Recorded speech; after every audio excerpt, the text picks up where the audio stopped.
Assalamualaikum, nama saya Muhammad Siddiq akan menjelaskan tentang jigs dan vektor. Jigs dan vektor adalah alat piranti pemegang benda kerja produksi yang digunakan dalam rangka membuat penggandaan komponen secara akurat. Hubungan dan kelurusan yang benar antara alat potong atau alat bantu lainnya dan benda kerja mesti dijaga. Untuk melakukan ini maka dipakailah jigs atau vektor yang didesain untuk memegang, menyangga, dan memposisikan setiap bagian sehingga setiap pengeboran pemesinan dilakukan sesuai dengan batas spesifikasi. Jig didefinisikan sebagai piranti atau peralatan khusus yang memegang, menyangga, atau ditempatkan pada komponen yang akan di mesin. Alat ini adalah alat bantu produksi yang dibuat sehingga ia tidak hanya menempatkan dan memegang benda kerja tetapi juga mengarahkan alat potong ketika operasi berjalan.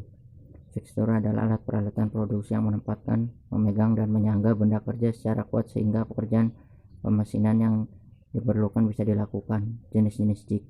Jig bisa dibagi atas dua kelas, jig gurdi dan jig bor. Jig bor digunakan untuk mengebor lubang yang besar untuk menggurdi atau ukuran aneh.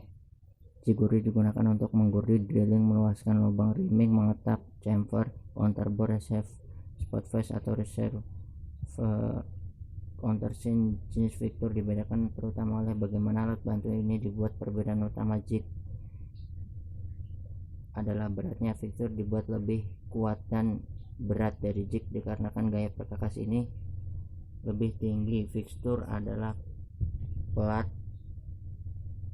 bentuk untuk paling sederhana dari vektor. Perbedaan jig dan vektor size. Jig biasanya lebih ringan dalam ukuran dan tidak selalu tetap pada meja mesin. Hal ini jig harus bergerak mengarahkan alat potong, tidak seperti vektor yang diliput pada meja.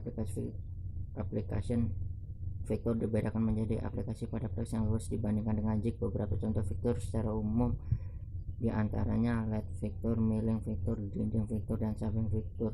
Perbedaan jig dan vektor berikutnya terletak pada akurasi. Jig lebih akurat dibandingkan vektor. Jig biasanya digunakan untuk membuat part yang lebih rumit baik dari segi ukuran dan proses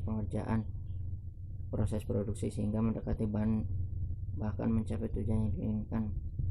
Pertimbangan penggunaan jig dan vektor mendapatkan kepresisian dan ketepatan dalam ukuran. 2. Mengurangi biaya produksi dengan memperpendek waktu produksi. 3. Meningkatkan efisiensi penggunaan alat atau mesin. 4. Optimalisasi mesinnya kurang teliti. 5. Meniadakan kesalahan pengerjaan. Sekian dari saya, terima kasih.